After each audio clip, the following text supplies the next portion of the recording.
அனிருத் இந்த படத்துக்கும் அனிருத்துக்கும் எனக்கும் ஒரு சம்பந்தம் இருக்கு.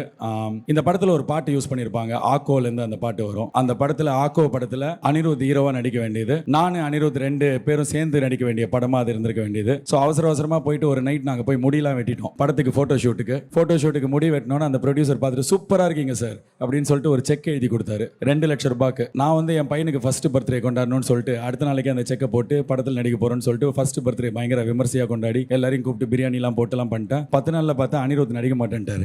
ஐயோ இப்போ காசு திருப்பி கேட்பாங்களேன்னு ஒரு பயம். ஏன்னா அப்போ வந்து 2 லட்சம் ரூபாவே வந்து பெரிய காசு. ஸோ சடனாக பார்த்தா அந்த ப்ரொடியூசர் எனக்கு காலே பண்ணல. 1 மாதம் ஆச்சு. 1 மாதம் கழிச்சு நான் அந்த ப்ரொடியூசர் கிட்ட என்கிட்ட ஒரு ஈவெண்ட் பண்ணி கொஞ்சம் காசு இருந்தது கொடுத்துடலான்னு கால் பண்ணேன். அந்த ஆக்கோ படத்தோட டைரக்டர் அந்த ப்ரொடியூசர் எல்லாம் உட்காந்துருக்கும் போது கால் பண்ணால் ஸ்பீக்கரில் போட்டிருந்தாங்க, இந்த மாதிரி தீபன் அந்த 2 லட்சம் ரூபாயில் ஒரு 1 லட்சம் ரூபாய் இப்போ கொடுத்துட்டான் ப்ரோ, அது அணி எப்போ கொடுத்துட்டாரு, வாங்கக்கூடாது அவர்கிட்டன்னு சொல்லிட்டாரு அப்படின்னாரு. ஸோ அந்த 2 லட்சம் ரூபாய் வந்து என் பையனோட ஃபர்ஸ்ட் பர்த்டே கிஃப்ட் அப்படின்னாரு. ஸோ அனிருத்தோட வைத் இஸ் கொலவெரி ஐ திங்க் என் ஷோவில் தான் லான்ச் ஆச்சு. நான் தான் ஃபர்ஸ்ட் லான்ச் பண்ணேன். அப்போலேருந்து அவர் எனக்கு வந்து என்னோட தம்பி மாதிரி. அண்ட் அப்போலேருந்து அவர் வந்து விக்னேஷ் சிவனுக்கும் ஒரு மிக பெரும் பில்லர். அவரோட முதல் படத்துலேருந்து கூட இருக்காரு. நிறைய நேரத்தில் அவரை பிடிக்காத மாதிரி தான் இருக்கும், கடுப்பேற்றுவார் விக்னேஷ் சிவன். ஆனால் அதெல்லாம் மீறி ஃபேமிலி தான் கூட நிற்கும். அந்த மாதிரி நீங்கள் அவர் கூட நிற்கிறதுக்கு thank you so much as a friend நான் சொல்கிறேன்.